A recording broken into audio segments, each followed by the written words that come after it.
Ce que tu entends, c'est mon iPad. Dans le train, j'étais en train de regarder le match de la Sibelius Cup de la France, donc notre match, pour voir un petit peu ce que demande la nouvelle coach. Avec les gros soucis physiques que j'ai eus, ça a été difficile, mais voilà, aujourd'hui c'est récompensé, je savoure vraiment.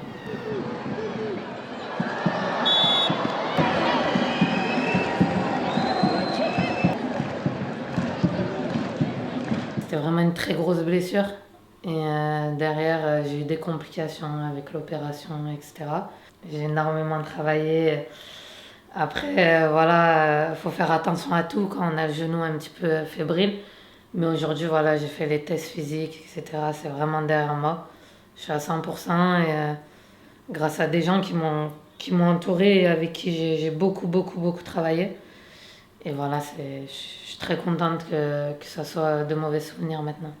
C'est l'amour du foot qui m'a un peu tenue parce que je me voyais pas sans le foot. Même quand on m'a dit que le haut niveau c'était fini, je me voyais pas sans. Je suis une passionnée.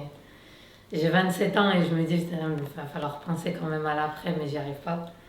Ça fait partie de moi et voilà, cette Coupe du Monde, c'est ce qui m'a tenue aussi dans les moments difficiles où on me disait que je pouvais y arriver. Ben, j'avais cet objectif. Et voilà, aujourd'hui, c'est vraiment une récompense d'être là. Peut-être que des générations n'auront pas ce privilège de jouer à la maison. Nous, on a ce privilège et cette chance. Et franchement, faut y aller, quoi. Faut le vivre à fond. Si ça donne pas envie, il faut arrêter, il faut faire autre chose. C'est une grosse année, c'est une année super importante.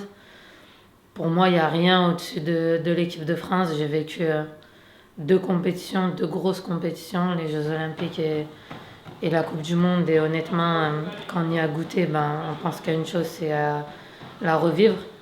Et puis quand on revient ici, forcément, ça donne envie d'y rester.